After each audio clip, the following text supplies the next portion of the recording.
बिस्मिल्लाहिर्रहमानिर्रहीम। अस्सलाम वालेकुम नाज़रीन, मैं हूँ आपका मेज़बान खालिद जमील और आप देख रहे हैं मेरा फेसबुक और यूट्यूब चैनल। एक बार फिर पाकिस्तान तहरीक इंसाफ ने इलेक्शन में पीडीएम की तमाम जमातों को बुरी तरह शिकस्त दी है और ये इस दफ़ा मैदान गिलगित बल्तिस्तान में सजा था, जहाँ पे जीबी के साबिक वज़ीर आला को नाअहल करार दिया गया था और फिर उनकी हुकूमत भी ख़त्म की गई और वहाँ पे पीटीआई के अंदर कुछ लोगों को मुनरिफ बनाया गया, जैसे पंजाब के अंदर बनाया गया था, आज़ाद कश्मीर के अंदर बनाया गया था। लेकिन खालिद खुर्शीद की जो नशिस्त खाली हुई थी उसके ऊपर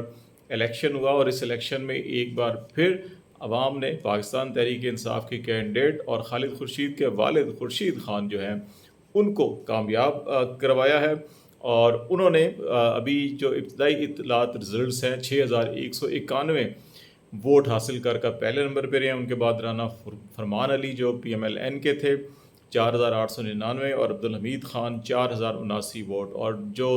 नवंबर 2020 में जो इलेक्शन हुआ था उसमें भी तरतीब यही थी, खालिद खुर्शीद पहले नंबर पे थे, PMLN दूसरे नंबर पे थी और पाकिस्तान पीपल्स पार्टी तीसरे नंबर पर थी। लेकिन इस दफ़ा वोट का मार्जिन जो है वो ज़्यादा हुआ है और तमाम कैंडिडेट ने पहले से ज़्यादा वोट हासिल किए हैं। पहले 5297 वोट खालिद खुर्शीद ने लिए थे, जो अब बढ़कर 6191 हुए हैं। 4033 वोट थे राना फरमान के और इस दफ़ा जो है कि वो 4899 आलमोस्ट 900 हुए हैं। और इसी तरह हमीद खान जो पीपल्स पार्टी के थे वो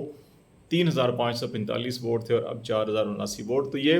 परेशान कुन सूरत हाल है इस वक्त PDM के लिए कि उनका बयानिया नहीं बिक रहा, उनको लोग एक्सेप्ट नहीं कर रहे। तमाम तर कोशिशों के बावजूद GB और आज़ाद कश्मीर ये वो इलाके हैं जहाँ पर ये कहा जाता है कि मरकज़ में जिसकी हुकूमत हो वहाँ पर भी उसकी हुकूमत होती है और ये तारीख़ी एतबार से ये मुसलमा बात है। लेकिन इस दफ़ा तारीख़ के औराक को उलट दिया है गिलगित बल्तिस्तान की आवाम ने और इसके बरक्स रिजल्ट्स आए हैं। और इस्टेब्लिशमेंट के अंदर, न्यूट्रल्स के अंदर भी काफ़ी बेचैनी पाई जाती है कि KB के अंदर हो, पंजाब के अंदर हो मामला, GB के अंदर हो, ज़िमनी इलेक्शन जितने भी हो रहे हैं उनमें तहरीक इंसाफ का पलड़ा भारी है और वो PDM की तमाम जमातों को शिकस्त दे रही है। और यही वजह है कि इस वक्त पाकिस्तान के अंदर इलेक्शन का माहौल बनते हुए नहीं देखा जा रहा। Election commission of Pakistan election की बजाय हल्का बंदियाँ और दीगर मामलात की तरफ फोकस कर रहा है। इन्हीं हालात में बिलावल भुट्टो ने एक बयान दिया था और उसमें 90 दिन के इलेक्शन और थोड़ा सा इस्टेब्लिशमेंट को ललकारने की भी कोशिश की थी। लेकिन 24 घंटों के अंदर अंदर आसिफ अली जरदारी जो सब पर भारी नज़र आते थे वो इस वक्त सबसे हल्के नज़र आ रहे हैं, बल्कि वो बिछे हुए, लेटे हुए नज़र आ रहे हैं। और उन्होंने अपने बयान के अंदर बिलावल भुट्टो जरदारी के उस बयान की बिल्कुल नफ़ी की और कहा कि इलेक्शन कमीशन ऑफ पाकिस्तान का इख्तियार है तारीख देना, वो इलेक्शन कमीशन ऑफ पाकिस्तान पर मुकम्मल एतबार करते हैं और इलेक्शन उसी वक्त होने चाहिए जब हल्का बंदियाँ हों और फिर आइन के अंदर रहते हुए इलेक्शन किया जाए। तो फिर बिलावल भुट्टो साहब ने पब्लिक गैदरिंग के अंदर ये कहा कि वो सियासी मामलात के अंदर वो पार्टी को फॉलो करेंगे, घर के अंदर वो वाले साहब की नसीहत को ज़रूर फॉलो करेंगे। तो ये एक वो नूरा कुश्ती सियासी आप बयानबाजी, ड्रामेबाजी तो कह सकते हैं इनको, क्योंकि 3 बड़े अहम फैसले हुए थे। इलेक्शन कमीशन ऑफ पाकिस्तान को तारीख देने का जो इख्तियार था इलेक्शन एक्ट में तरमीम के ज़रिए, दूसरा मामला मरदमशुमारी के नताइज का ऐलान का, और तीसरा मामला जो है वो 90 दिन के अंदर इलेक्शन को यकीनी बनाने के लिए जो सदर पाकिस्तान तारीख देते हैं उस हवाले से था। लेकिन इन तीनों मामलों के अंदर पाकिस्तान पीपल्स पार्टी इन फैसलों के अंदर बराबर की शरीक थी और JUI भी और नून लीग भी। अब वो उससे किनारा कशी इख्तियार करके ये तासुर देने की कोशिश कर रहे हैं कि वो जमहूरी जमात हैं, लेकिन इन गैर जमहूरी फ़ैसलों में और जो गैर जमहूरी ताकतों के हाथ मजबूत करने की जो बुनियादें बनाई गई, इसमें इनकी ईंटें, सरिया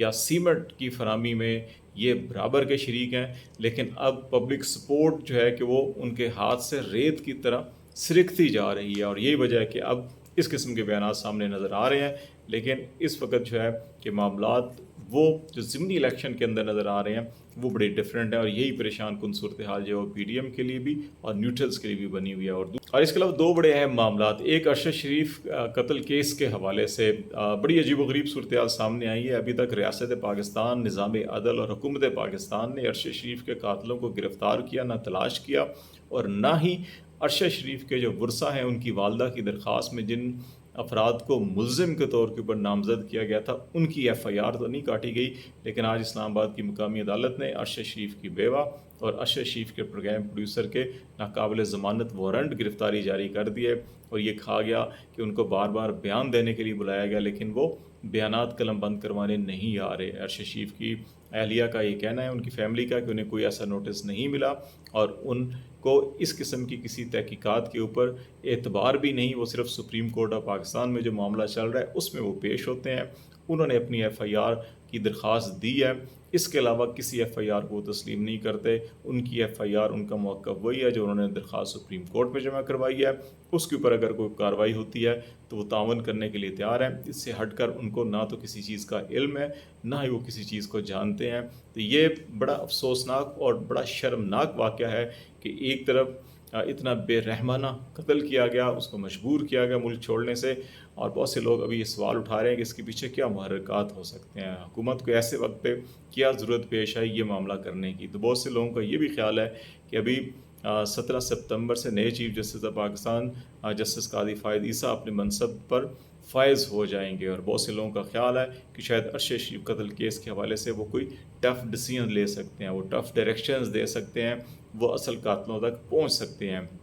لیکن اسی لیے جو ہے کہ کوشش کی جا رہی ہے کہ ان کے آنے سے پہلے جو ہے کہ مجسٹریٹ کی مقامی عدالت کی حد تک اس معاملے کو ختم کر دیا جائے، اس کے اوپر مٹی ڈال دی جائے۔ لیکن بہت سے لوگوں کا خیال ہے کہ یہ اتنا ممکن نہیں ہوگا، اتنا آسان نہیں۔ اس میں جے آئی ٹی بنی، اس میں فیکٹ فائنڈنگ مشن بنا، ان کی رپورٹ سامنے ہیں، ان کی رپورٹس میں بہت سے لوگ جو ہیں کہ وہ مشکوک نظر آتے ہیں، تو اس لیے اتنا آسان نہیں ہوگا۔ اور ایک اور سب سے بڑا اہم معاملہ، پاکستان کے اندر اس وقت 25 ارب 50 ارب اور 100 ارب ڈالر کی سرمایہ کاری کی بات ہو رہی ہے، اور جو ایک اسپیشل انویسٹمنٹ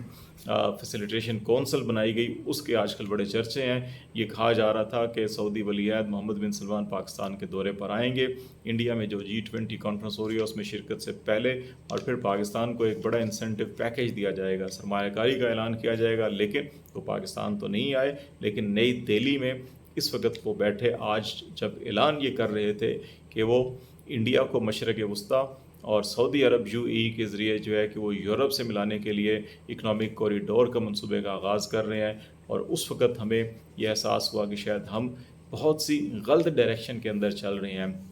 ہماری حکومت کو ابھی بھی یہ سوچنا ہوگا کہ ہم اپنے ہی دوست ممالک کو ناراض کیوں کر رہے ہیں، اور ان کی بنیادی وجوہات کیا ہیں۔ پاکستان کے اندر سعودی عرب اسٹیبلٹی چاہتا ہے، وہ اپنے سرمایہ کی بحفاظت ملک سے واپسی بھی چاہتا ہے، اور پھر وہ یہ گارنٹیز چاہتے ہیں کہ جو ان کے ساتھ وعدے کیے جائیں گے وہ پورے ہوں گے۔ اور پھر پاکستان کے اندر اگر ڈسپیوٹ سیٹلمنٹ ہو، اگر تنازعات پیدا ہوتے ہیں تو ان کا سیٹلمنٹ کا طریقہ کار کیا ہوگا، اور اس وقت پاکستان کی عدالتوں پہ ریاست خود، حکومت خود عمل درآمد نہیں کرتی فیصلوں پر، تو ایسی صورت میں ان کو بھی ایک غیر یقینی صورتحال ہے۔ تو یہ ان حالات کے اندر وہ ممالک، دوست ممالک جو ہمارا مشکل میں ہمیشہ کام آئے، وہ بھی اب انڈیا میں بیٹھ کر ان کو اتنا مضبوط کر رہے ہیں کہ وہ